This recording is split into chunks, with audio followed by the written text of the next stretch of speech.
Do you like basketball? Basketball, no. I like, but I'm not good at. Yes, I'm not. Me too.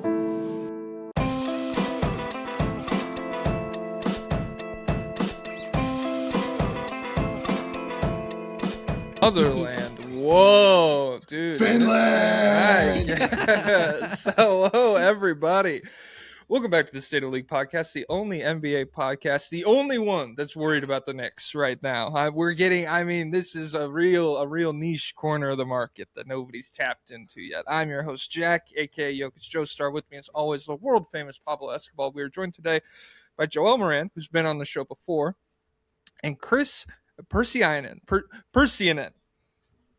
Fuck yeah. That's the only time I'm saying it. So I'm sure you guys can go look up how it's said as well. But that's how it's pronounced. We were just hashing that out before we started recording. I'll have it to Kris first because you've never been on the show before. How are you doing today? I'm great. Thanks so much. It's been a busy week. Lots of Knicks to talk.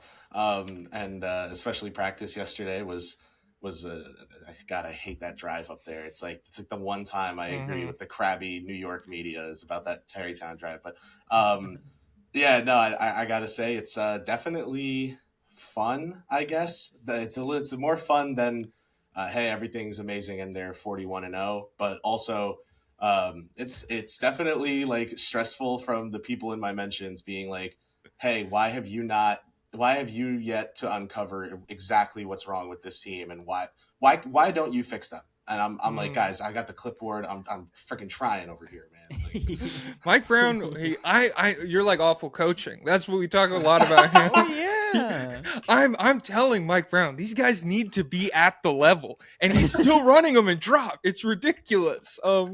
Yeah. Joel, how are you doing today? I'm doing great. I've been tapped into football season, but the Knicks are my one basketball escape, and really it's been pretty awful watching them since New Year's Eve. I mean, since we blew the lead to the Spurs New Year's Eve, it's really been awful from there. I mean, they've lost so many games against teams that they shouldn't have lost to. I was excited to watch them against the Hawks, and then the Hawks blew us out. Really, it's just been like awful watch. Like, my goodness, there's a lot to talk about with them. Yeah, it had. I don't know. Every game. I'm glad we got this. They play the Nets tonight.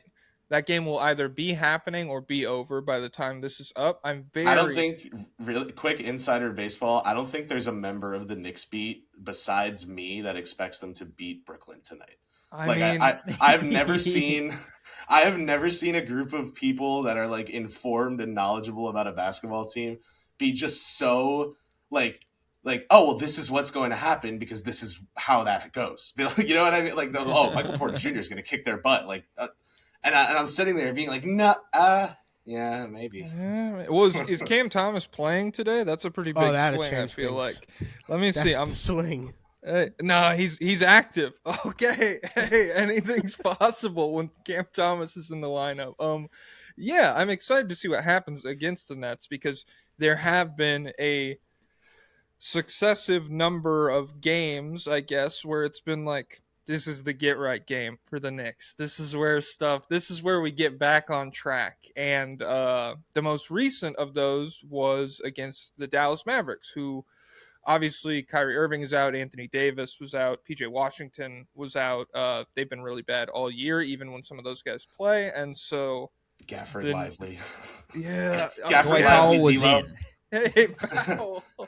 So, yeah, I guess we can start there because a lot of drama popped up from this. Obviously, they get stomped. They're down 30 points pretty much the entire game until garbage time. There was like a second quarter players only bench meeting and shit like that. And so, I don't know. Kris, I guess coming off of that Mavs game, what are your thoughts? And then after we hash this out a little bit, we can move on to just like in general, what's up with the Knicks? Yeah, I would say with the Dallas game in general, I think whatever you want to say about the fact that it took this long is up to you. But I think it's safe to say that we are at the inflection point now. The team has looked at each other and looked at themselves in the mirror and been like, I don't like what I see. Let's change that. That is not always going to be like super uniform.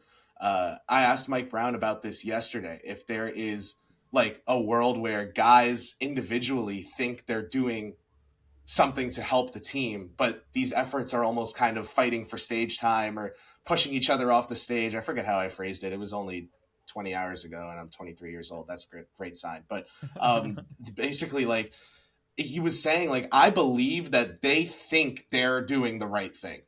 I believe that they think they're trying to win. Mm-hmm. But that's not what's happening on the. It does not look like they're trying to win. I think I would rather you're fucking up than, yeah, than right? you be under the impression that this is helping. Yeah. Him saying that made me realize, like, I think that's over the hump because he knows he knows they were not out there trying to win when they're not closing out against Champagne. Like, if you go look right now at the guys who have made the most threes in a game since Christmas, it's just like, did you play the Knicks? It's Champagne against the Knicks, Maxey against the Knicks. Who was the one who did it the other day? Christie, Max Christie. Yeah. Yeah, he's for the whole like first month of the season was leading the league in corner 3-pointers made. So I'm not saying that this is like a Tony Snell situation where the guy's doing like the meme stat line and then has 30 points on 9 of 9 3-point shooting against the Knicks and then goes back to the meme stat line. But like that's an effort thing. That when that's consistent, the lowest common denominator is you. And you have to decide, basically, the answer to your question is there shame? Is there shame? Are we okay with this? Because everyone is saying this can't go on like this much longer. I'm here to tell you it can. It absolutely could. They could do this every game for the rest of the season, and if they make the playoffs, for those two, they could do that. Like, it does not have to change. It could very well continue like this. I am going to bet that because of how pissed Jalen Brunson, Josh Hart, Mike Brown, a lot of these guys in this locker room right now are, that it's not going to continue this way. But like the notion that a team has a certain level of talent so they can't perform under a certain level of, like, that's nonsense to me. That is all up to the guys in the locker room and like who they want to be, how they want to be that team, what they're willing to do, what they're willing to sacrifice. Right now, they need to fall in love with, like, Jalen said it yesterday. Like, he was like, this goes back to when I was in high school and college, like telling guys to like love boxing out and love closing out and like these boring things that a team that won the NBA Cup, which we respect the cup around these parts. So that's a big deal, yo. No banner apparently, but it's okay. So I was interested by that, and I got the sense that if they did win in June, they would do like a we did the double kind of thing. Yeah. But like is he the right messenger for that, Jalen Brunson? He is because he's like a serial winner. Like, no matter what anyone says about him, and no matter how logical it is, he ends up proving it wrong by winning at some level. So it's like, you know what, Jalen, I got to say this. He's not a great defender. Everyone knows it. In that Boston series, part of the reason they won, with a million reasons, part of the reason they won is because he was switchable in that series. And Karl Anthony Towns was switchable in that series. And they did their jobs. And that's the inverse of what's going on right now, which is Mike Brown is getting up at the podium and saying, these guys are professionals that are not doing their jobs. And I think if they just do their jobs, we'll be magically good again. To me, the concern is not, is this team good? It's how much does this team want to be good? Or maybe even how much does this team mind being bad? Mm-hmm. Joel, what are you thinking about all this? I think it's a lot of good stuff. Ultimately, what I've come away pissed off from is kind of just piggybacking off what Kris said is I think that people have put a lot of like the blame on Jalen Brunson because of the net rating stuff, which I think is kind of bogus. It was cool when I used it against Pablo, but now it's being used. It's being used against Jalen Brown and Anthony Edwards. This is so dope. And Jalen Brunson. But at this point, when you look at these on and off splits, analytically, it would tell you that the Celtics are better without Jalen Brown. Analytically, it would tell you that the Timberwolves are better without Anthony Edwards. It would tell you the Knicks are better without Jalen Brunson, which we all know is not true. So I think a lot of it has to do with the lack of big man depth, I think, because when Jalen Brunson is not on the floor with Cat or Mitch, you have Hook Porty or Yabusele out there, versus when Cat is out there, the guards that replace Brunson are Deuce McBride, Tyler Kolek, and Jordan Clarkson, like serviceable players that can steady a I'll let ship it and run slide. an No. offense. You know, I think there's a difference, and that like makes for the big gap. But my question with the Knicks, like the overarching question, is just how much do they fit? And really, it comes down to Cat. I think Jalen Brunson is pretty much unmovable. He is the leader. He's a franchise player, and he's not going anywhere. But with Karl Anthony Towns, I feel like there has been clear friction with him more so with Mike Brown than anybody else. And I don't know where it stems from, but I do know that my feeling is I think firing Tom Thibodeau was the right decision. I don't know if hiring Mike Brown was the right decision. That's where I'm at with it. I think that they played it a little bit too safe, and they didn't take a risk. Mike Brown, like not every coaching firing to hiring is Mark Jackson to Steve Kerr. Like that is very like it's a 101 scenario. Usually when teams like scapegoat a coach, it usually doesn't end up panning out for them. And I think the Knicks played it really safe. And like the offense and the utilization of the bench have been cool with Mike Brown, but it kind of feels like halfway through the season he's already lost the locker room, and it's kind of bizarre. Yeah, I did. There's a lot of stuff I want to unpack, I guess. So if you're listening to this, you probably know Knicks have lost 9 of their last 11 games. They just got obliterated by the Mavericks. We have 18 straight games where they're like 29th in points allowed per 100 possessions. They've given up 125 points in 3 of these 9 losses. They've failed to score 100 in 4 of these 9 losses. They're on pace for 48 wins, which would be, I think, the second lowest since Brunson became a New York Knick. And I think starting with the coaching change is a good place to get into this discussion, where they fired Tibbs on June 3rd of 2025, and we went almost a full calendar month with the head coaching search. Eventually landed on Mike Brown July 2nd, 2025, and there was a number of, they brought different guys in for multiple rounds of interviews and stuff, and it felt like, I guess to me, it felt like they did not have a plan in place when they fired Tibbs. And Kris, I'm curious if that is accurate, or if you felt like when they let Tibbs go, there was at least like they had a big board where it was like Mike Brown and a couple of the other guys that they didn't end up going with. What did you think about the firing of Tibbs and how Mike Brown has been so far this year? Yeah, so to start with Tom, like I think it's important to note there that a lot of the reporting at the time was about how this was a move that was Leon and Dolan together, and Dolan was present at these meetings where players were asked about the coach and how things could go forward with that coach and et cetera. And after those meetings that Dolan was part of, he was let go. And then recently, James Edwards of The Athletic reported that it was Dolan's idea that Leon acquiesced to.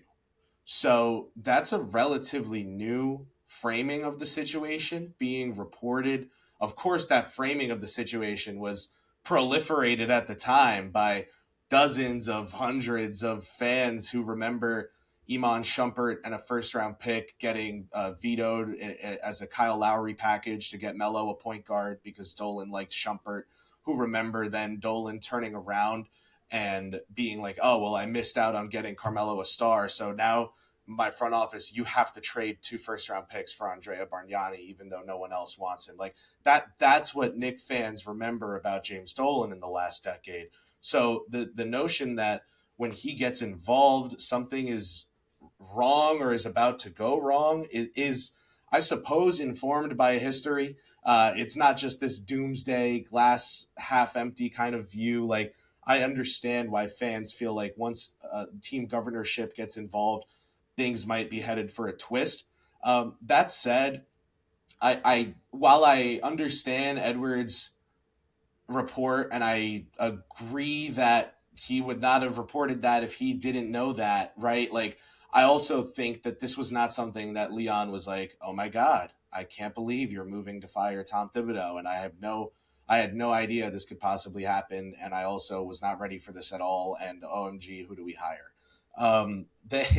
They very quickly had like a big board assemble to the point where I'm like, that big board was in a closet somewhere. Like, you know what I mean? Like that there's a few too many color-coded Post-its on that big board for that to have just been whisked together.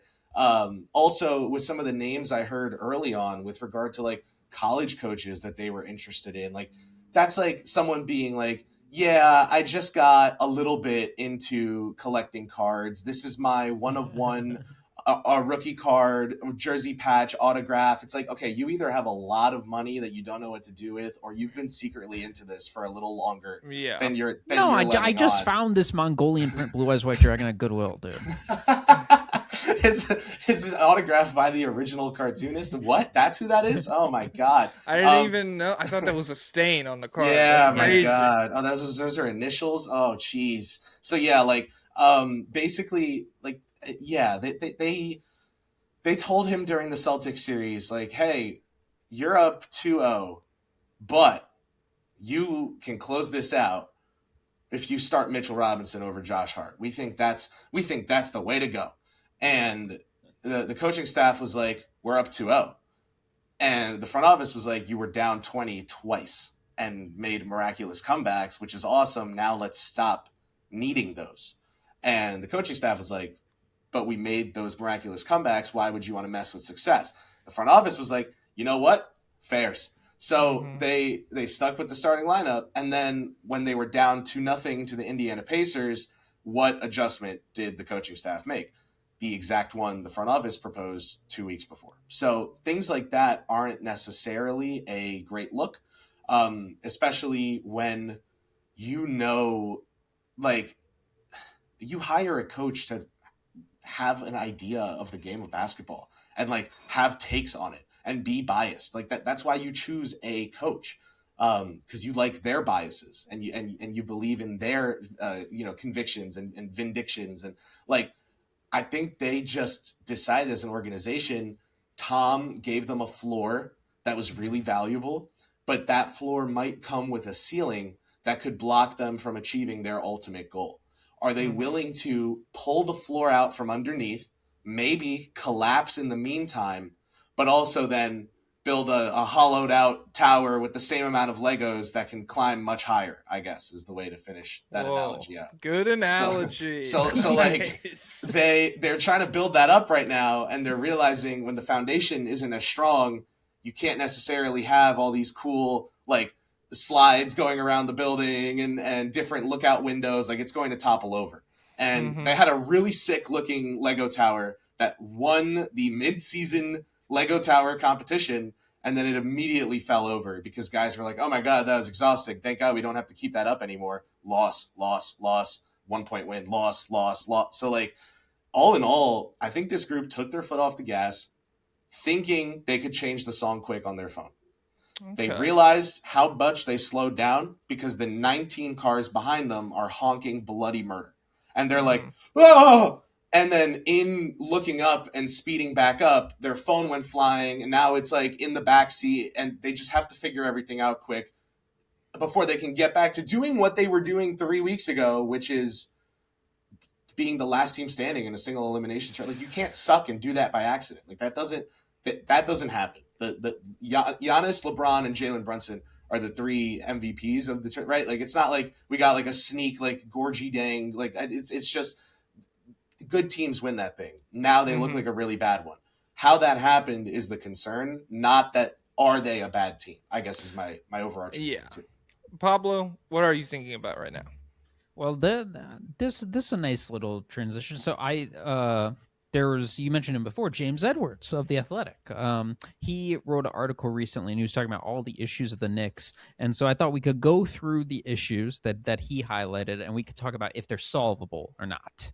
So the first issue, and he said the issues that were New York last year are still here today. And so the first issue, The team doesn't have multiple ball handlers who can break defenses down and create advantages. Joel, do you think is this true, and is this permanent, or is there a fix? Oh yeah, absolutely. It's only Jalen Brunson. Karl Anthony Towns is not playmaking for anybody. I think that's where the absence of Julius Randle is really felt. If I'm being honest, I love Randle. Mikal Bridges is not aggressive enough offensively. He's more so somebody that's going to come off of pin downs and off ball screens to get an open shot. And OG and OB, there's no level of assertiveness from him. I think backup wise, I think Tyler Kolek can do some things. Deuce McBride can do some things in Clarkson, but they aren't reliable creators. The only reliable creator is Jalen Brunson. Yeah, I don't know if we can fix it. I don't know if the fix is within the roster right now. Kolek is, it's cool. It's interesting. Deuce does do cool things as well. But when they signed Clarkson, I was like, that's not a playoff player. And it has felt like that to me so far this season. Just in terms of like even when he's like at his most sustainable offensive production, you're probably losing the overall battle with how the team is getting worse on the other end of the floor. Now, maybe you tweak certain lineups and you only play him with specific guys and you can fix that. But yeah, I don't know. I feel like this is an issue that has probably been exacerbated by Karl Anthony Towns just being bad lately. Like it feels much worse when the second all-star on the team is like 18, 17 points per game in this run. And he's shooting 57% at the rim, which is the lowest of his career by over 4%. Okay. He's shooting 35.8% from three-point land, which is not the worst of his career, but is damn close. Mm-hmm. So he's an elite play finisher who play finishes at the rim and from behind the three-point line, who is not finishing either at the rim or from behind the three-point line. It's like you have taken this man's bread and also his butter and have told him to eat. He is hungry.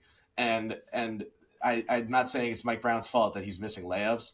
I'm saying, like, I think you're right. Everything is being made a lot worse right now by the fact that the play finisher who's elite at finishing two types of plays is finishing neither one of those types of plays at a league average level. Like he's in like the 16th percentile right now for rim field goal percentage, which is bad no matter who you are. Yeah. I did want to ask about this, I guess. There has been a pretty significant shift in the focal point of the shots that they're taking. Last year, it's like almost an exact inverse, where this year they are very respectable in terms of like 3-point attempts. They're 8th in attempts and 19th in 2-point attempts this season, whereas last year they were 6th in 2-point attempts and 27th in 3-point attempts. Do you feel like that approach, like, do you feel like this recent Towns stretch is just coming from within him and it's like a tough stretch of basketball that he's going to bounce back from? Or do you think the way the Knicks are approaching offense has made his life more difficult? Kris, sorry. I was going to let Joel go first.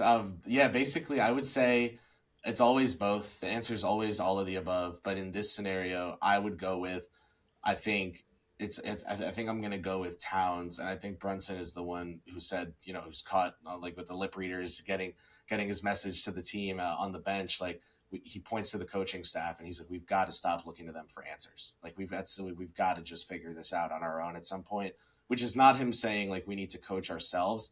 It's him being like, everything that happens to us that is bad is not the world trying to sabotage us. We at some point need to just be like, that sucks. Okay, but we'll still play hard. And that's what they're not doing right now. It's like effort, like I said earlier, the intangibles, the little things, the closing out, the boxing out, like that's all stuff that Cat came out in the second half against Dallas and locked in with. Like he was sliding those puppies. He was getting rebounds. He was taking good shots or making good reads. Like, it's very much within them. But something about the success of the Cup, and Deuce McBride talked about this after Monday night's loss. He thinks the guys got a little comfortable and they didn't really know how much they could take their foot off the gas, and they found out the hard way that they did it too much.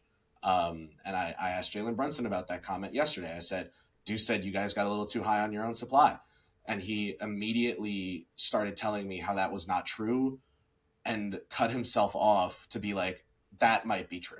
And went on to say like, yeah, actually that is true and that's pathetic and we are better than that and that's going to stop now. So it was like he literally started going, I don't want to say, yeah, I could see that. And then he answered the question. And I wrote about it in my article that he cut himself off and corrected himself, because it's like his instinct is to be like, no, this is not a group. Like we don't have problems with like effort or being too high on ourselves, because that's not who this group is. It took him literally being presented with the reality to be like, that might be who we are right now. And I think them knowing that is the first step to fixing it, right? Acknowledgement is the first I can't step. see Or acceptance. That's what acceptance. it is, yeah. I can't see them continuing this for much longer. Like I said earlier, I disagree with the notion that this literally can't continue. It could, but I don't think it will, because that's not who these guys are, or rather, that's who they are right now, and they're disgusted by that, and they want to change it. Mm-hmm. The shot type should help Cat, if anything. I think that going and rising up the 3-point volume of the team, it should benefit him, as he has anointed himself the best big men shooter of all time, placing himself above Dirk Nowitzki, who's the first ballot Hall of Famer and an NBA champion. That's exactly what Cat said. And I think if you are an elite shooter, but it's not on volume, I think it takes away from the ability a little bit, because, you know, part of what makes Anthony Edwards special is that he rose up to 40% from three, taking 10 a game. And Cat, the problem last year was that I think the second lowest 3-point attempts that he's taken per game last year under Tibbs. It's somewhere around there. And for somebody who is shooting 41%, I think it was last year, if you take those attempts and you're shooting more, it should lead to overall more efficient offense. So a big part of this slump is just him not hitting shots. And I think that is the biggest thing. And the offense that Mike Brown has implemented, I think, should help the Knicks more. And I think I have seen increased level of ball movement and continuity, at least before this stretch. Yeah, it's before tough, this stretch, yeah. it felt like they were reaching something offensively that they haven't reached last year. It looked a lot better. So this stretch has like clouded that judgment a lot. But yeah, you know, Cat has not played like an all-star. Like Cat, I think, because he's in the East, will be an all-star. But if he was in the West, there is no way he gets into the game. He's not even considered for it. Julius Randle's having a better season than him, and Julius Randle's not going to be in the All-Star game. You have so many snubs in the Western Conference that would be All-Stars without a doubt in the East. And Cat is one of those in the East right now that he's getting in because it's weak. The same thing with MPJ. MPJ is getting in because it's weak. Settle down. I think MPJ has been amazing. But, Demon I mean, MPJ. it is the truth. And I think right now it's not just Cat, but I would be lying to you if a lot of like my animosity and a lot of my original takes when we made the Cat trade are like coming to light right now on my problems when they got him in the first place. I just think that we can point to like all these problems on the roster. It's just Brunson and Cat really don't fit, and then the defensive issues are always going to be there, and we have to make up for it offensively.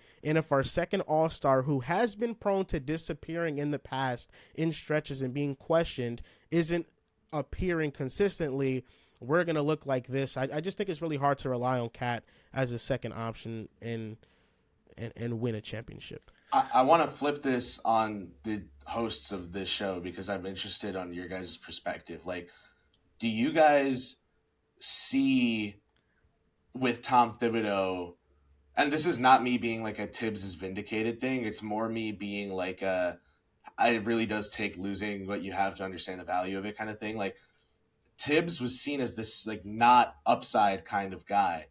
Do you think, because I don't know the answer. I'm literally asking, by the way. This is not like some like condescending. I actually don't know. Do you think that his kind of like preserved style of play, like, you know what? Yeah, our two best guys are not defenders. So everyone else, you are not getting on the court unless you defend.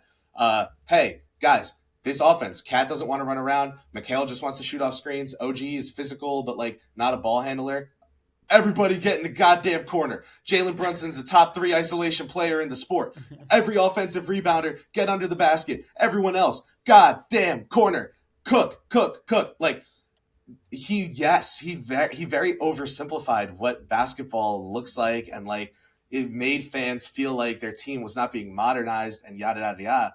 But like also now their team is being asked to do modern things, and it's just like propeller hat. Like I don't know. Like I kind of get it. I think personally now why he was so preserved, even if I understand why every player that had a complaint about him probably resented the notion that he understood them, could put them in a box of what they were capable of, and that like Mike Brown is empowering them to be bad. Does that make any sense? Like, is there anything? No, there? I mean, I certainly agree with that. Where it's like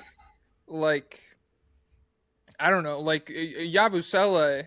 Like how much of a leash does he get with Tom Thibodeau None this season? None. Well, he gets none under Mike. Does not. Yeah, he's Mike completely gone now. I have to say, in Gershon's defense, he's been playing basketball for a year straight. He did the Olympics 4 times his career minutes in the NBA. His whole career, he played 4 times those minutes in one season in Philly, and then played again for France in Eurobasket.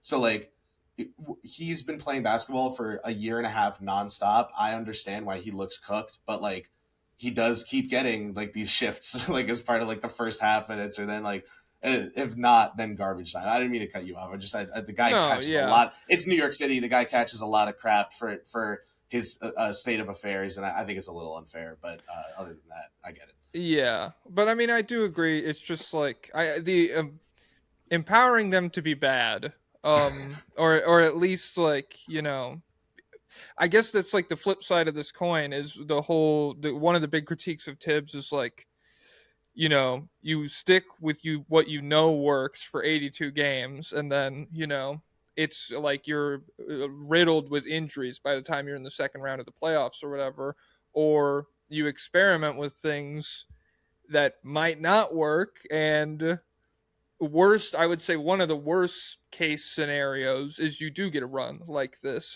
Pablo, what do you think about the reserved nature of Tibbs and how he was using this team last year and stuff? Well, ultimately with coaching, I've divided Joel and Kris. I don't know if you've heard my philosophy on this, but I've divided coaching into 2 sects, SECTS, and so there are X and O hoes and then personnel princesses. And so everybody roots for different kinds of coaches. Will Fraudy, probably better known as Will Hardy of the Utah Jazz. People love Will Hardy because he draws up these pretty 43 X's last and night. O's. Yeah. It's taken 100,000 reps to get to 43 for him. But he's not a leader of men. You're saying he's a liberal. You're saying he's No, Yes. I'm saying I'm saying he doesn't know where to divert resources. Like he's like empty the dam on the city, and it's like, no, I don't know if that's the pathway. But so Tibbs, I think Tibbs, who was it? Tibberell. Yeah, I liked that. The Tibberells won. I saw that on Twitter the other day. That killed me. But in general, usually I'm like, your personnel hard limits what you're able to do. And I feel like we've seen that with Tibbs. So I'm a Bulls fan, so I was there for the rise of Tibbs. Back in 2010-11 with the Bulls, he was defensive maestro, but our team sucked offensively.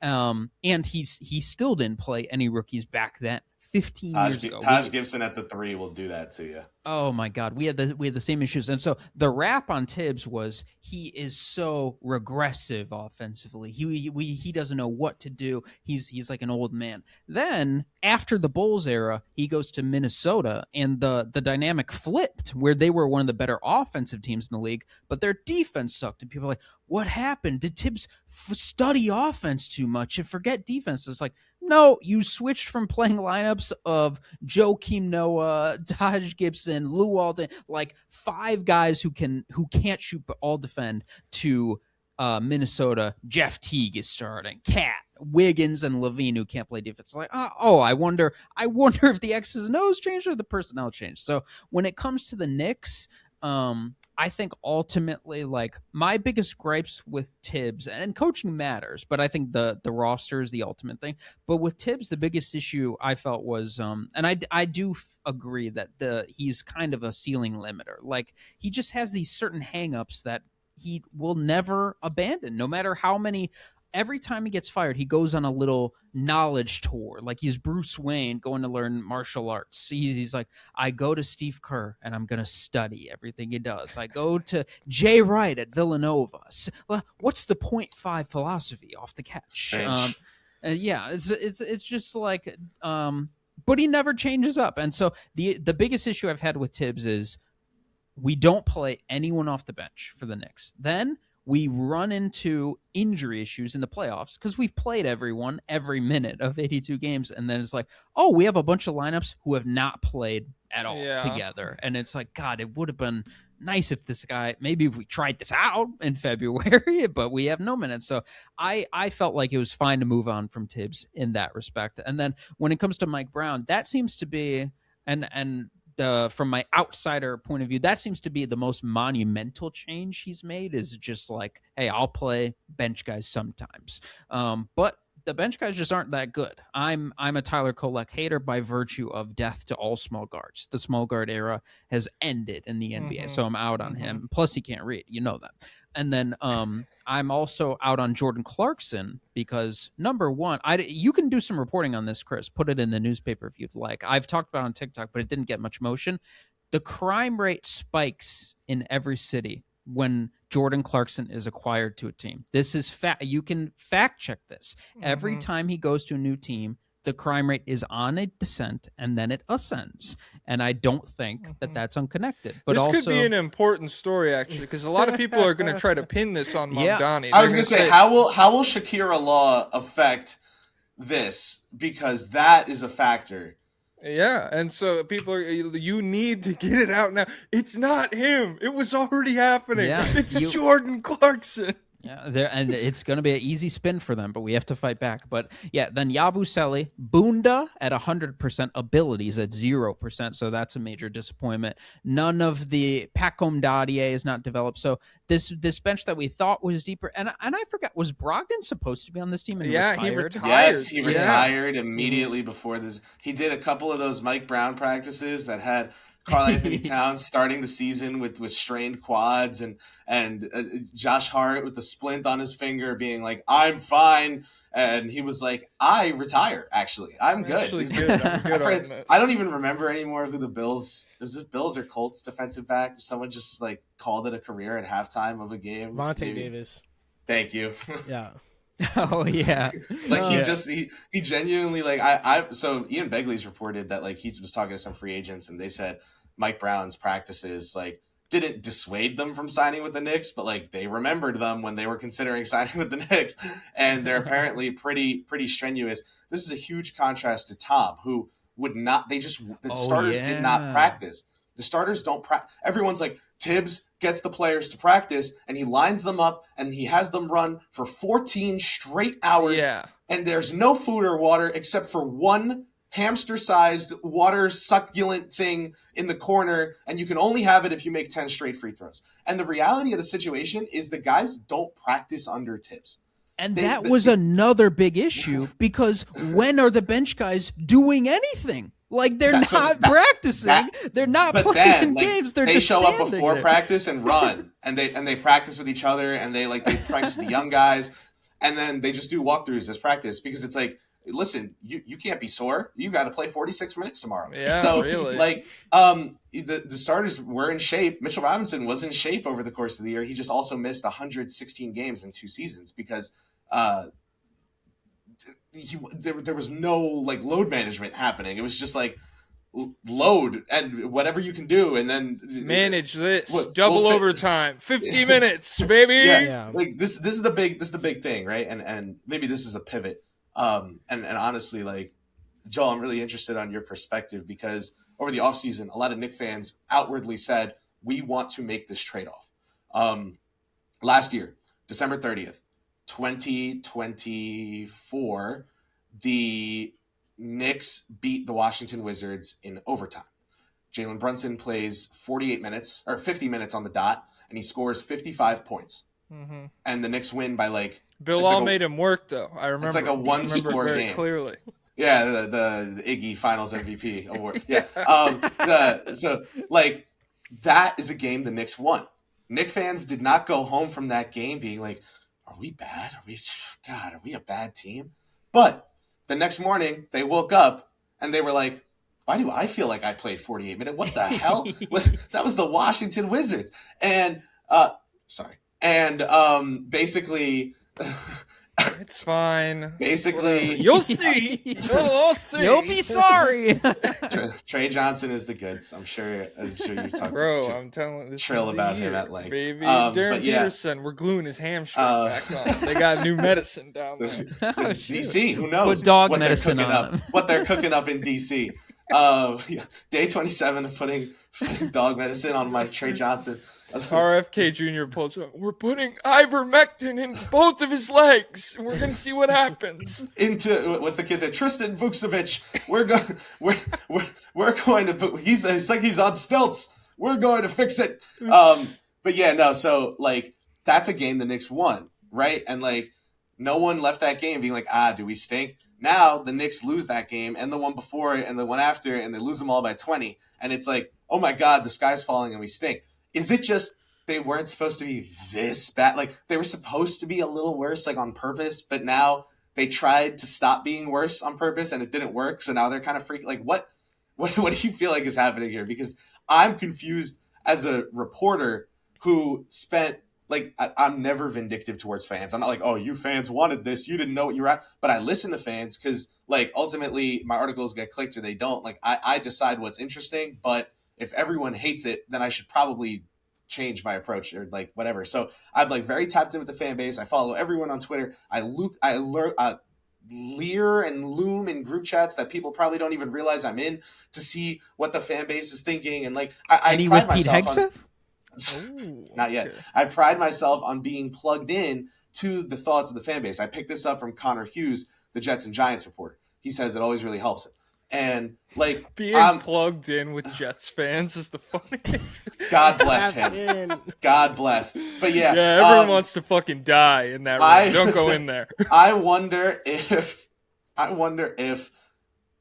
people didn't realize this is literally exactly what they were asking for, or if they thought it would look different, and now they're like, oh wait, this wasn't what I was asking for, and I hate it. Yeah, it was 100% supposed to look different, and. I'm the polar opposite. I'm not tapped in with Knicks fans on Twitter, maybe outside a select few, because I think that very much like every fan base, it's a hive mindset. I remember years and years ago when I was anti RJ Barrett is the franchise player, and Knicks fans are like, how can you think that he's not gonna be an all NBA player, you dumbass? He was number 1 in high school over Zion. I don't know if you remember. Okay, whatever. We'll see what happens, but. Ultimately, I think the Knicks last year, point blank period, exceeded expectations. I was not expecting them to get out the second round. I thought they were going to get smoked by Boston. The Detroit series was much tougher than I expected. It was a couple bounces away from us going to 7 and maybe losing. And they didn't have Isaiah Stewart in that series, who I really think makes a big difference in that, especially guarding Cat. When they've matched up this year, he's given Cat it's been a tough match. Isaiah Stewart not playing in that series, under talked about. Knicks get out of that, but against Boston, I think it gave a lot of us hope because we thought that we can beat Indiana. I think Tom Thibodeau, we wanted him gone because he was stubborn, and in watching the offense, it was just Jalen Brunson reliant where nobody else would touch the ball. And you're wondering man, this is 8 straight possessions of nobody getting the ball or getting the ball late in the shot clock. And there's just nothing being ran. So I felt like it did limit what the offensive ceiling could be. And then defensively, the problems are going to be there. I don't blame that on Tibbs because Cat and Brunson, you can't mask those defensive deficiencies. So I think last year's playoff run made expectations sky high. A weak Eastern Conference where Indiana and Boston Boston, in theory, was supposed to be out of it. It made it seem like, okay, the East is the Knicks, and that's it, and the Cavaliers. And the Knicks this year have been they've been better than the Cavaliers, but it's essentially the same disappointment. Like, the Cavaliers felt like they should have been at the top of the East. The Knicks the first 25 games of the year, it was like the East is just the Knicks, not the Cavaliers. Exactly. And now it's like the East is the Pistons and Celtics and nobody Celtics. else. Exactly. The who? And that comes into fruition. So I feel like with the Knicks, like, the problems that are happening now is that, and this is the reality that I felt like it was inevitably going to come to, is the roster isn't good enough. And that's just point blank period. Like, I think Cat and Brunson don't fit with one another, and the bench, like Pablo mentioned, is just very thin. There's just no wings. We have Deuce McBride, Tyler Kolek, and Jordan Clarkson. Where are the 6'7", 6'8" small forwards that can defend? Where are they? There's nobody Dottie is there on this roster that has size. When Cat and Mitch are hold on. You need some Mo bigs? D. You need some Mo D. Like, who are the backup bigs? You know, if Mitch is out there with the starters, like, who are the bigs that can be interior defensive presence that can hold down the fort defensively? So I feel like the depth of this roster is extremely weakened, and it brings me back to, like, just the trade itself of, like, giving up 5 firsts for Mikal, trading for Cat. Where I'm at with the Knicks right now is the Cat trade, along with the Mikal trade, it royally fucked them, because Cat is so expensive that it is, even with Brunson taking $100 million in a pay cut, you cannot make much moves because Cat is being paid so much money. And they traded Randall, who the Timberwolves extended on a value, half of the money that Cat's getting, and Dante on, like, he was like on a 4-year, $11 million to $14 million per year deal.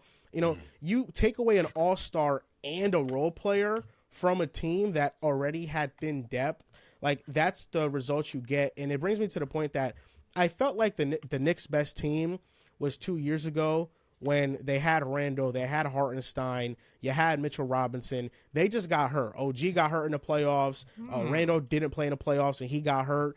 But that was the Knicks' like most complete roster, top to bottom, with starters. You have bench players, and then now this roster is just deeply flawed with a 6. I love Brunson, but an undersized guard leading the way, a center who can't play defense, and a bench that has no depth and consistent production outside maybe 1 or 2 players. So I think that's the state of the Knicks roster right now. And even if, like, they figure it out and, like, they're the best version of themselves, it does feel like it's, like, limiting already. And Mike Brown, he's brought some different stuff, but I don't think that anybody saw the Mike Brown hire and was like, yeah, you know, this is going to be a championship. Like, Mike Brown was a solid hire, but it didn't feel like it was what was going to be the difference in my opinion. I think I'll counter really quick with, if you watched the Knicks last season and, like Pablo said earlier, felt like there was a ceiling kind of being implemented by their approach. The same approach that got them so far was also what was limiting them. I think the notion that they were going to be able to put a turbo engine in the car while it was on the highway without losing any or much speed was always misguided. Like, to me, that's if I expected that, I should not expect that again going forward. Not this team stinks for not delivering that kind of thing. Like, for what it's worth, I don't know if you guys watched the Dallas game on MLK Day, but, like, the Knicks called 4 timeouts in the first half. And then they came out in the second half and were still dead in the water. And it took until there were 9 minutes left in the third quarter when Mike Brown called his 5th timeout of the game. Okay, 27 minutes into the game, he called his 5th timeout, leaving him with 2 for the remaining 21 minutes of game time. And it was after that they showed up. To me, the concern is that it took that long, but the team that you saw after that point is a good team. And I don't think that, while they were still pathetic that day, I just still don't think that questioning the ability of this roster is time well spent in comparison to the grit or the will of the roster. I wonder if a move on the margins for someone like a Jose Alvarado would not be the wake-up call that this group needs to essentially say, hey, Yabusele, Kolek, and Dadier for Alvarado and like Carlo Matkovic, and then the Knicks go out and sign a free agent too, like a big off the pile.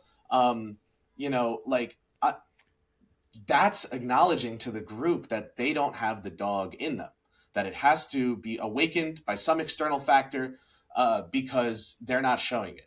And so I think that's why you've seen some reporting or, leaked stuff here or there that like the Knicks could make this Alvarado deal, but they're holding off for right now. And it's like, well, yeah, because they don't want to acknowledge that a 6-foot Puerto Rican man from Brooklyn could be the guy that gets them to start trying. Hey, MSG would love him though. It would be hype. And I'm sitting here being like, do you guys not understand how lit this crowd is? Do you guys not understand how crazy? Like, Washington Heights and Brooklyn are equidistant from the Garden. It is not a long trek for everyone to get there. Like the games where Chris Duarte would come in his rookie year with the Pacers, where like the Garden was Washington Heights. So I can't see. I can't see that move being like something bad, but also I don't know. Like, do the Pelicans want Yabusele's $5.5 million player option instead of Alvarado's Joe Dumars? Who fucking knows? Yeah, he doesn't do anything. But you're bringing up a good point though, and I feel like that's been my main knock on this team is that I just really don't think that they have enough passionate players that bring it every single night. Like, I think OG Anunoby, he's very quiet. He's laid back. He's very chill. Mikal Bridges, he's kind of has the same personality. Cat in stretches can bring it out, but ultimately that's not him. The one guy on the roster that really has that is Josh Hart consistently. And I feel like what they need is like a personality, obviously not one-to-one comparison, but like what Dylan Brooks has brought to the Suns and every team that he's been on. Like, he's locked in and he's bringing everybody together every single game. And with the Knicks, like, I think Jose Alvarado fits that bill. I worry because he's just very small, and like him and Deuce lineups, I just feel like you just have two like 6-foot guys out there. But like someone like what my dream is like a Najee Marshall, who I think brings like the defensive toughness, the size, and it like fills a big need. I think the Knicks don't have to blow it up, and I just want to make that clear. Would I be on board with a potential Jaren Jackson Jr. trade? Absolutely, I would. I think he has flaws himself, but I think the defensive upgrade that you get can maybe make it like it's like it kind of balances out. I wouldn't be opposed, but they don't need to blow it up. The Knicks need to make moves around the margins. The Knicks need Doesn't Cat though? I mean, shit. Like, exactly. Yeah, so you're swapping one out for That's why I think it would be the same shooting difference. better from 3 this year, but you lose rebounding too. And then if you're only relying on Mitch to rebound with his durability concerns, like I think it's like a balanced out trade. Like, you don't really win that. But the Knicks don't have to blow it up. They need to just make a trade around the margins, which is bringing in a backup wing, bringing in a backup center.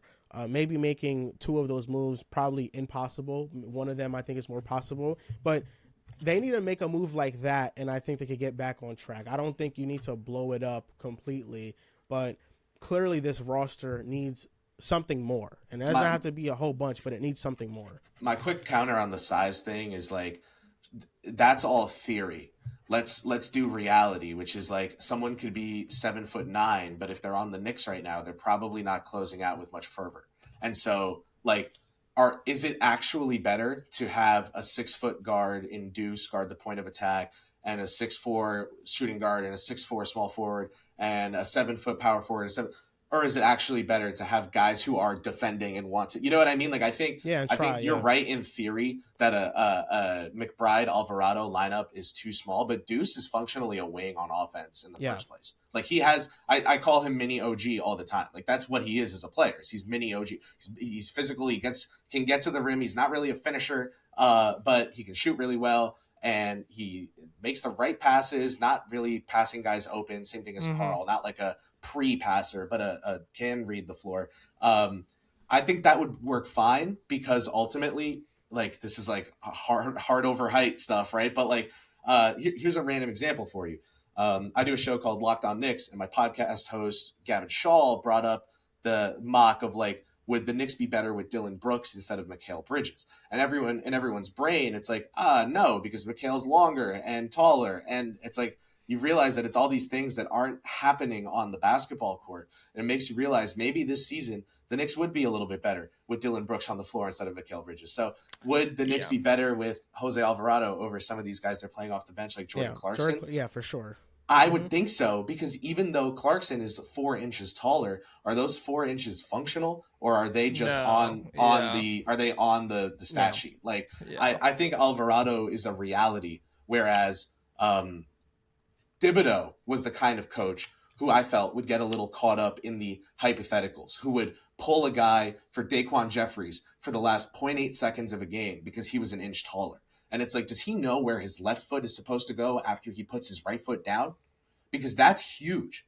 Like you can be Wemby, but you need to know what you're doing. You need to know the schemes, and you need to. So that would be my counter to the size point. Is you're already betting on Jalen like this. You're already betting on guys just going out and out dogging the other team. If you're having trouble out dogging the other team, you need to reawaken the dog, and it doesn't really matter what. It's kind of like a Khalil Ware versus like Isaiah Stewart comparison, where Ware has like all the athletic and physical like traits, but he's just like a very like lazy basketball player right now, and that's why he doesn't play much with Spo.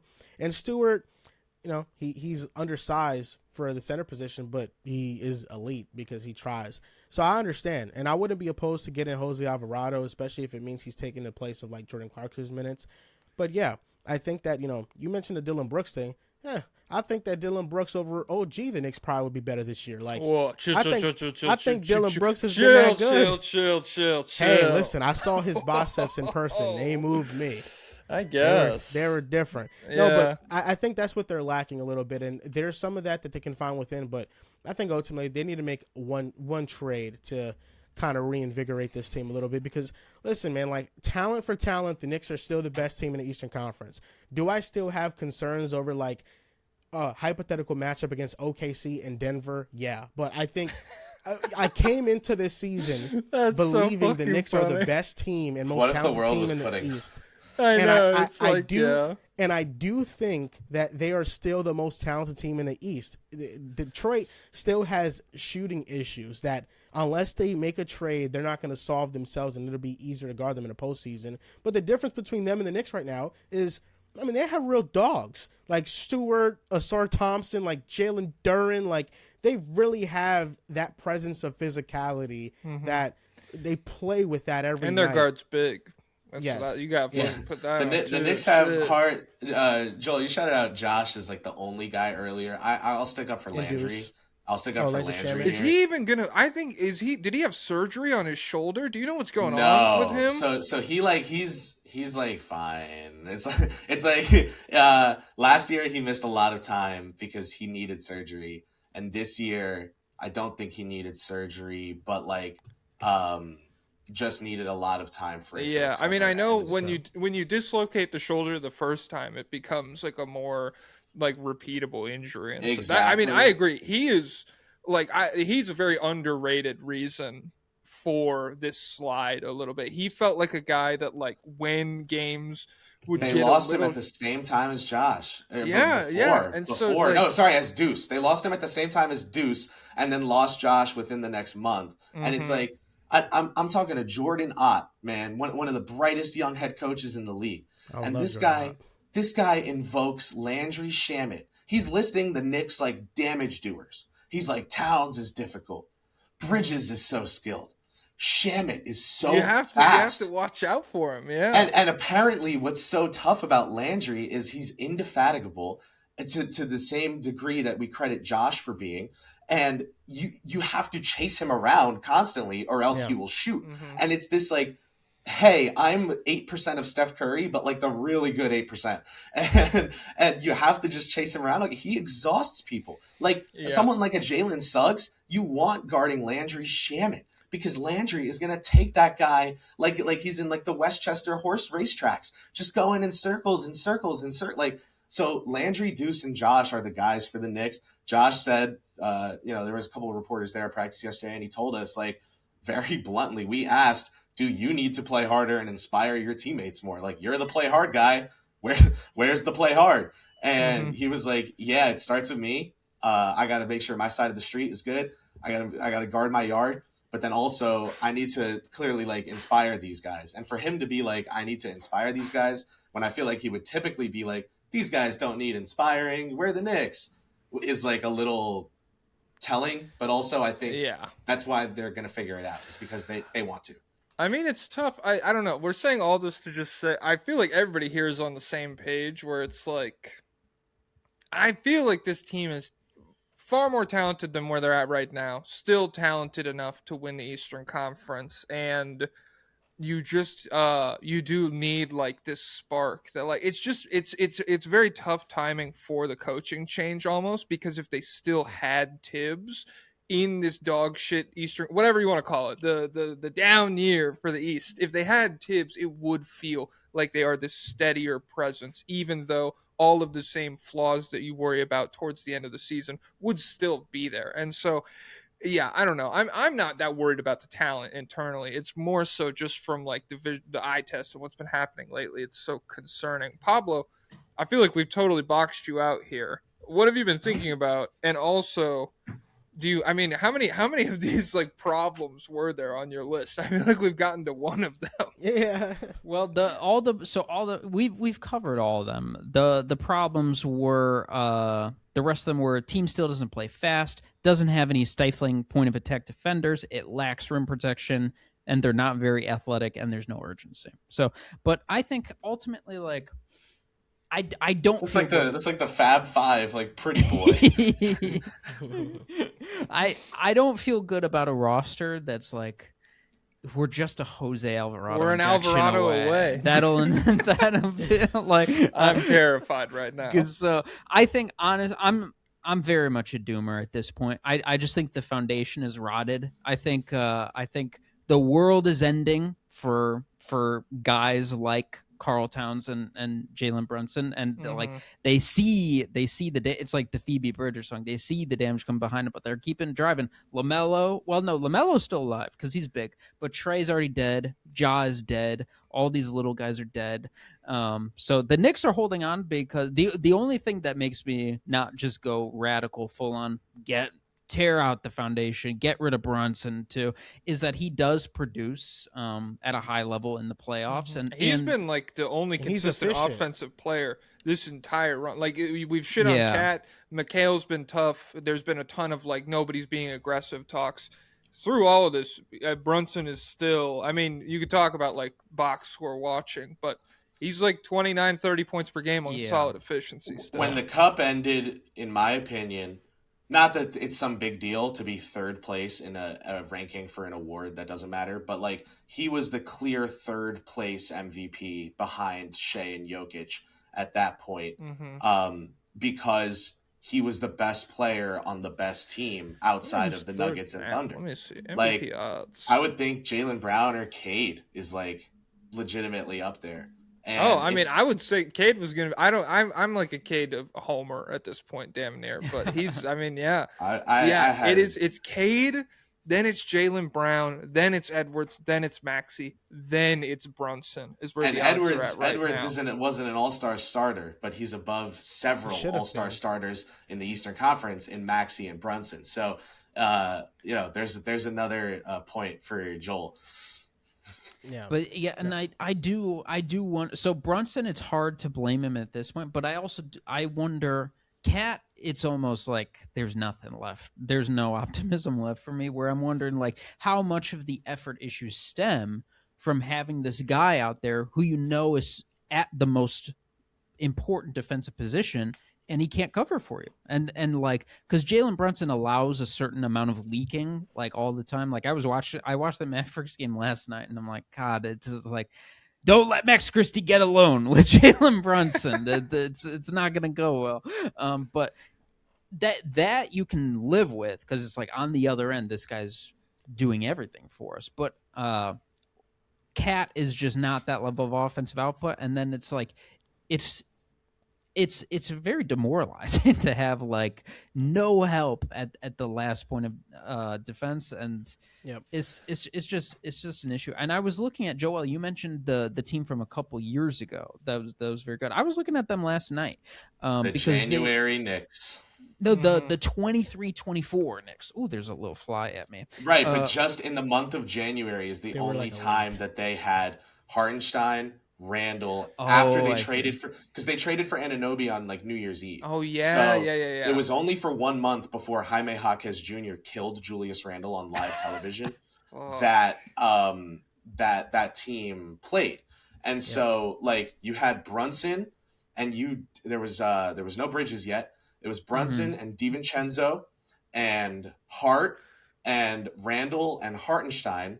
And then off the bench, they had McBride and I'm like forgetting who even was on the Mitchell You Robinson. had Quickly, you had Grimes. Quickly off the bench, Grimes off the bench. Like But Grimes got traded for nothing, bro. And then Grimes, yeah. And so this roster was Bojan much was a more...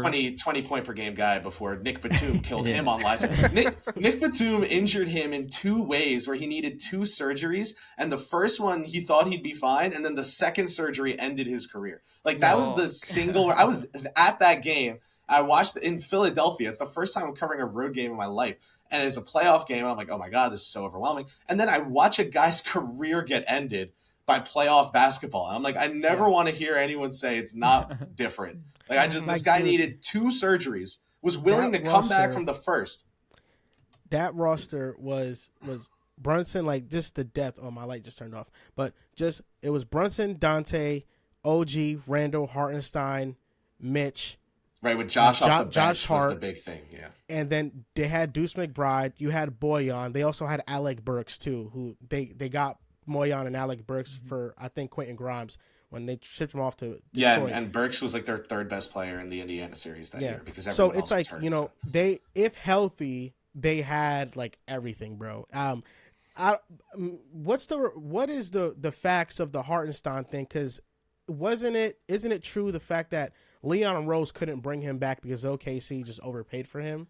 Well, so there's a lot to that. Like, the CBA limited how much the Knicks could offer Isaiah to something around $18 million a year. Yeah, that's bullshit. I don't know that the Knicks offered $18 million a year. I do know, aside from all of that they had a number that they were willing to offer that was the most they could do, and Isaiah was amenable to that number. I have reported, I think just on podcasts before, I've never written this, so this might like be news to you guys, that Isaiah was willing to take, when he got his first offer from Oklahoma City, it would have been something about a $6 million per year pay cut to stay in New York, and he was willing to do it. Damn. That is because I've always chalked that up to the CBA making the move happen. It does feel like that was a pretty significant domino. So he was willing to take $6 million a year off. This is a guy who was a G League Finals MVP for the Rio Grande Valley Vipers, who got a cup of coffee with the Cavaliers, Rockets, and Clippers before all three teams at some point decided they were better off without him. The Clippers let him go to sign John Wall. Nuggets traded him for JaVale McGee. Don't let that get lost. And so that's the team I forgot with the cup of coffee. That's right. And this guy was willing to, and on his first real payday of his career, he took a 2-year deal before to try and build some value up with Tibbs and become a guy. And he's like, Tibbs made me a guy. I'm staying with Tibbs. I'm loyal. And he's willing to take $6 million a year off of his paycheck for the sole purpose of being loyal to the team that he feels turned him into a big that could even get this much money. And then Oklahoma City came back and turned the $6 million gap into about $12 million gap per year. At which point he said, the education is how bad again in Oklahoma? I think I can handle it. I think we'll be fine. We got private school, baby. Like, I'm too big to I get picked up by a tornado. seriously, like it was like, you know what, guys, I tried to stay. God bless, and now he's a champion. So good for him. Yeah. I don't know. We've talked about so much. I'm almost like lost. Well, Pablo, I know you need to go in like 5 minutes. Yeah, I got 4 minutes. One last question. So back with the Towns thing. So obviously, when the Randall trade happened, I was like, this is disgusting for the Timberwolves. Julius Randle's one of the worst calamities to ever hit this planet, and Karl Anthony Towns is way better. And now it's worked out. Ridiculous. Now it's worked out. Doesn't really matter. But how important is, so when we think about moving on from Towns, because this roster that we're talking about before, that this was the only time they finished top 10 in defense in the Brunson era, and they were 10th. And they were the number 2 offense that year. So it's not as if bringing in Towns would be this massive like offensive defensive trade-off. This is a roster that with a lot of the same guys that has produced at the top of the league, and it makes Karl Anthony Towns sort of more of a luxury than any kind of like stabilizing force. And so when you look beyond Karl Anthony Towns, if there are trades, if there is going to be any kind of shakeup, how much of his skill set is necessary where like we move on from him, but we still need that on the roster? Do you need the spacing at the 5? Do you need the passing out of the post, or are those things that we can sacrifice with a defensive upgrade? They could sacrifice it, and that's why I would be an advocate for getting Triple J, because Jaren Jackson Jr. is shooting 37% from 3 on 5 attempts this year. He's shot over 37% over the last 2 seasons on 5 attempts. You can still have that floor spacer. You have a defensive player of the year who is not at that level anymore, but he's still a phenomenal defender. And yeah, I think the trade-off you get defensively while offensively not regressing as that much, because Jaren Jackson's averaging like 19 points per game.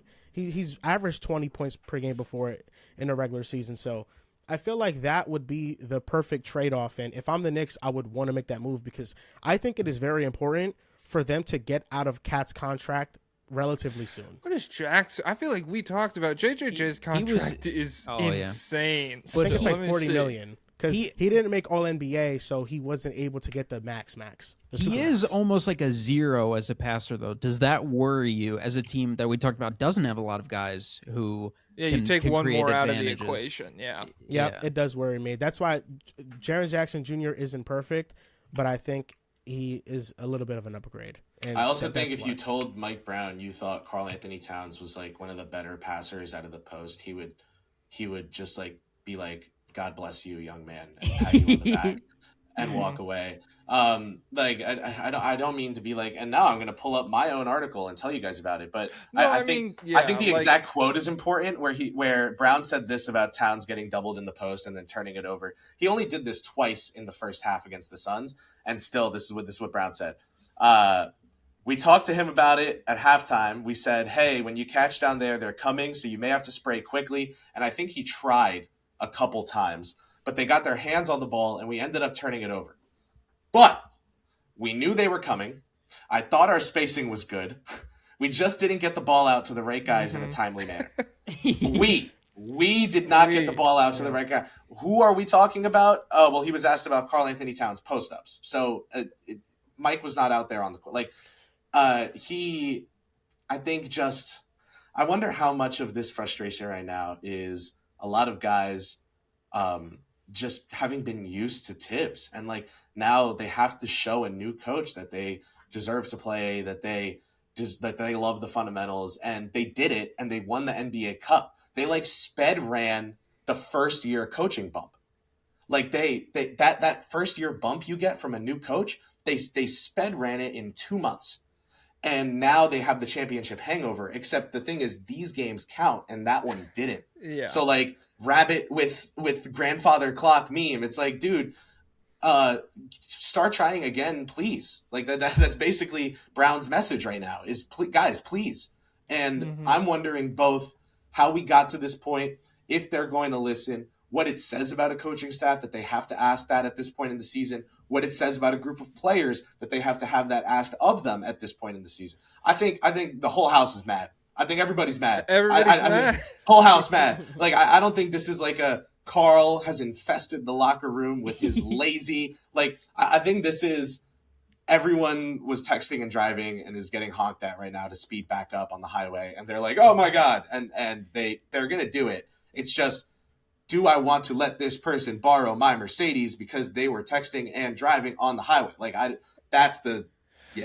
Yeah, it's tough. It is so concerning to hear it phrased that way, where it's like, what does it say about this group of players? Where it's like, everyone knew this was the shot. This is the year where the East was bad and people were gone, and you're good. And we had all like we had the gap year where Cat was coming in, and we needed to figure things out, and we weren't maybe as good as we could have been. And they had no depth because they traded 2 rotation guys for 1 the day before media day. And so it's like to have that question posed. Pablo's gone, by the way. He did a peace sign. You missed it. Well, I'm not. I'm fucking musing here. I'm talking with my hands. I'm looking around. I can't be focused on stuff like that. To have that question asked of the players is super frustrating to me, and I think that's probably why things feel so bad with the team right now. It's not just that they're playing poorly, but for anybody who's tapped in online, there is it's almost transcendent animosity within the fan base. It's become like a resignation to this team fucking sucks. They're not getting the job done. I've talked to some NBA people who have been around bad teams, like intentionally bad teams. And I was asking them if it ever felt this bad. And they were like, no, because at the end of the day, we knew if we lost, it was a win. Mm-hmm. And like when you're supposed to be winning and you're losing is when things are bad, not when you're supposed to be losing and you're losing. So expectations are everything. Mike Brown started this year out by saying, I get paid a lot of money because I get paid a ridiculous amount of money to coach a game. And the reason for that is because our owner can go out on the radio and say things like, we better make the finals. And once we get there, we should win them. And then I actually have to go back that up. But like, that's why I get paid so much. They understood this. I can't help but wonder if them being like too smart for their own good is how they got here. Like they're secure in themselves. They know that they can be winners if they want to. They know that the outside pressure and expectations are hell this season. And so they kind of decided they weren't going to let it bother them. But then losses started to pile up and they were like, wait, we're a little too unbothered. We need to be bothered. And it's hard to tell people that are unbothered that they should be bothered. I think if you want to get like way too deep with it, that's a huge problem like in this country right now is like trying to convince people who everything is fine for that things are actually not fine because they're not fine for everyone. Right. And it's like on a micro scale and it's bigger than basketball, baby. So like the Knicks have their couple of activists now trying to take to the streets and let people know that they don't realize what they're doing is wrong, but they need to, and it's time to change it. And Jose Alvarado's gluing himself to the court. Save the planet! And Mikal Bridges is like, get this guy, fuck. I'm trying to run, dude. Let's go. Come on. It's a great analogy, and, expectations are killer. I think this has still been the most successful Knicks team, era, and this team is the first, real team with, real championship aspirations since I've been a Knicks fan. This is the first one. So I was speaking earlier about the Jaren Jackson Jr. stuff, and here's where I'm going to walk it back a little bit. I'm looking at the contract. I think it's the first year of a $200 million deal. The good thing is that the most Triple J gets paid is $53 million versus Cat balloons up to $61 million. The difference is that Cat's contract expires 2027. Jaren Jackson Jr.'s contract expires 2029, 2030. So essentially, if you trade for Jaren Jackson Jr., you are strapped to about 2 to 3 years longer with his contract versus Cat has this season and 2 more seasons left. The final one is a player option, which he's most certainly going to accept. And then you're off the hook from that money. So I think it makes it easier for if this era of the Knicks doesn't prevail, it will be very easy to pivot into their next era where the worst thing you can do when you're in this situation is prolong the inevitable like the Suns have. And then it's like, oh, we don't have nothing to work with. Because the Knicks very much, if things do go like south, they have enough assets to get picks back and to kind of do a pretty quick rebuild. So I think they've set themselves up in a good position, but that's kind of where we are right now, where this team, they need to figure it out, or these are the conversations we're going to have this offseason. I disagree. I think I don't want to rain on your parade, but I'm terrified of like the next 7 years for the Knicks. I'm horrified by it. And when I was looking at this roster, it just feels like who would I love to add if I'm generally speaking a good NBA Mikal and team OG, from this that's roster? it. I wouldn't even want Mikal, really. Like MVP Brunson, new team bump, Mikal, pressure of the Nova guys. So the owners always make something up, man. I think owners at the very always make least, something up. they Cat, can some get owner will sell themselves on Cat being like a ticket selling. the magic I could see. you got to like, try like, to sell yeah. people on Cat now. Yeah, but I think Mikal and OG at the very least, I think can net you like 2 years from now 6 first-round picks total. I think don't know. so. I just Teams were offering like 3 or 4 and then like salary poo-poo platters for OG, the same way that the Knicks traded 5 and salary poo-poo for Mikal. So like, I get what you're saying. I just also wonder, like, this is the thing, right? Is theory versus reality, like the Dylan Brooks versus Mikal thing, the Jose versus Clarkson thing with defense, right? Like, if Mikal and OG keep being part of a team that keeps playing like this, then they have that as part of it. Like that then becomes who they are as players. So I think it's one of those situations where you need to choose whether you want the most value or the most wins. If you want the most value, F it, trade everyone right now. But like this team built itself to be a contender and still is one right now. Like it takes one injury to a Denver player out west, like it happened in the last month, for people to be like, oh, is it just OKC and Houston out there? Like, things happen quick in the NBA. Things change quick. I can see them getting to the offseason after a playoff run, even if they don't win a championship, and fans being like, man, we really, really were stressed in the middle of last year, but this is a team that we can ride with and that we want to fight with for the next 2 to 3 seasons, that these core guys are all under contract. They just need to make sure they keep the minimum of, like, Mitchell Robinson's an unrestricted free agent. Without him, the rim protection is 0. So do you have a pivot, or do you have a plan to re-sign him? Same thing with Deuce McBride. He's an unrestricted free agent after next season. Your guard depth will go to poo-poo unless you do something now, or hit on a draft pick in that time. But you traded them all, so like gotta figure it out. Yeah. Yeah. I think I'm more in line with Kris here in terms of, I think the timeline for this, I do think the Knicks would go more of the Suns route that you described, Joel, in terms of, like, I think there is deeper to dig themselves into that they would do before just blowing it up. Even if it's like a role players around Brunson kind of thing. Like Steph Bondy recently wrote about Jeremy Grant and Drew Holiday for Towns. I like one of them. A potential pivot. And it's like, as clunky as that sounds, it would be like the Booker and role players approach. It's like, it's And I mean, really, if like, this also brings in the question more of like the meta of the NBA right now, where it's like, I largely am more moved by a team with better depth than I am by somebody whose second best player is Karl Anthony Towns level. It just feels like we are moving away from maybe the absolute top end talent of your team defining how. But the your Knicks season goes. The Knicks are the team where their 4th best player is Mikal Bridges, or is supposed to be.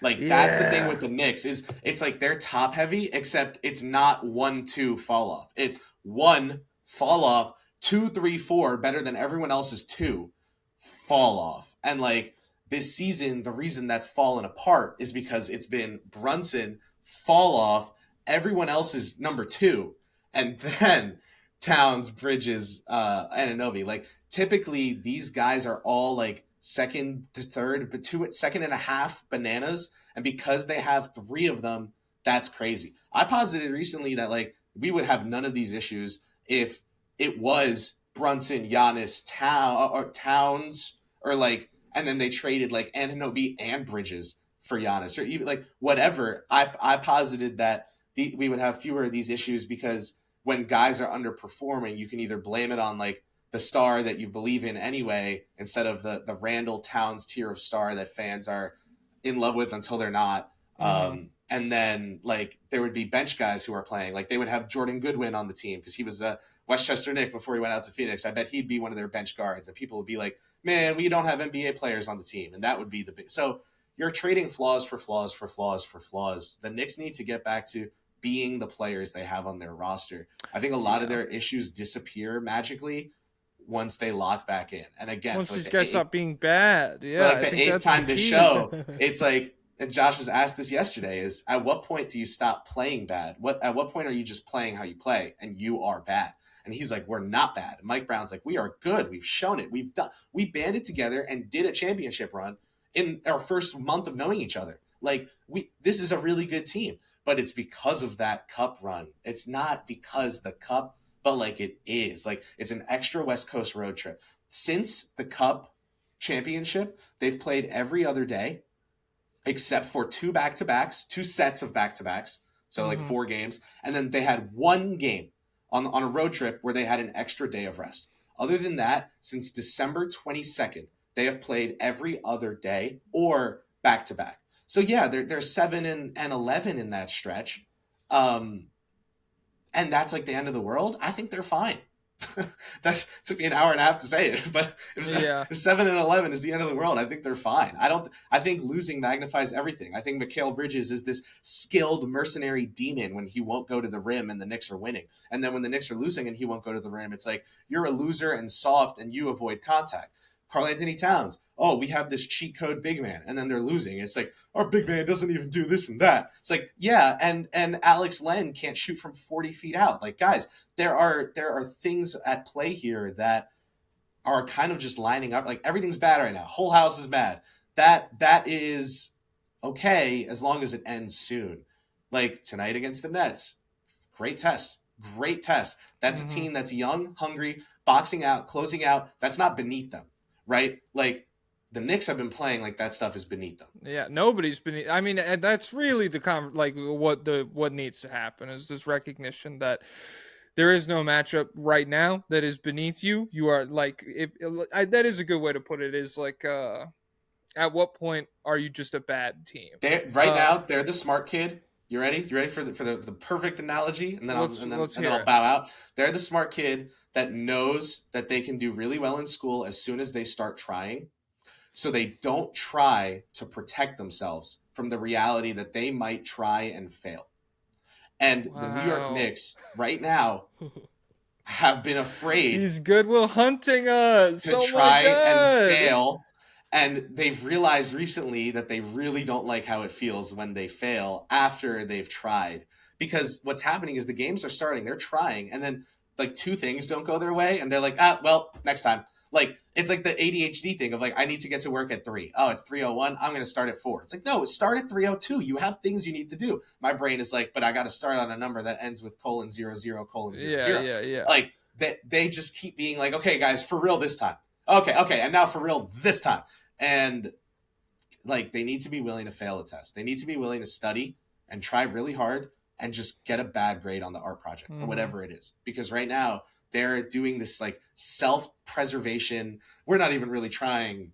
So it's not even that embarrassing. That is overall the most embarrassing thing of this all is that they're too cool for school. They were just being like 500 right now or something. I don't know. That's an interesting one. Joel, I'll let you. We can cap this off. We usually only go an hour on Wednesdays, so this has been a nice long conversation. What do you think a poignant note to end this pod on is, Joel? That it's not the end of the world, and there's still a long season left. It's just January. They have a lot of time to figure things out, and I think that what Kris said, I echo a lot of the same sentiments. I think this team does have the talent to still come out the Eastern Conference, and they need to start playing like it because this is a wide open East still, and they can make the NBA Finals. and that was the goal coming into the season after a conference finals appearance, and there's no reason why they can't make the NBA Finals. Yeah, I generally agree with that, but Detroit has been some demons lately, so everybody watch out for Cade Cunningham. Kris, Joel, Pick a Side Podcast. I'll put all your shit in the description. Kris, what do you want to plug with this platform while you have it? I will plug my reporting over at Clutch Points. I think I do a really good job of covering the team on a game-to-game basis and getting you guys the quotes that you need, but also, like, whether you're a Knicks fan or not, it's the things you need to know about the team, and it's the things that will matter at the end of the season. I try not to get too caught up in, this guy missed all his threes today. Does he stink? I try and ask the right questions and just to earnestly cover the team. So I really appreciate everyone that does support already, because it's quite a large ocean to be such a small fish in. But I definitely feel like I've got like a family of people that appreciate my reporting. So you should come join it and come check me out over at Clutch Points. I've had 5 articles about the Knicks go up in the last 3 days. After tonight, I'll have covered 3 games and a practice in the last 5 days. Like I'm going crazy, y'all. I'm going crazy. Yes. All right. Chris's news when you're here, your family. All right. Everybody, thank you for listening. You can tune in next time. Fucking guest David Robinson, take it away. Up tempo means I'm gonna run you into the ground.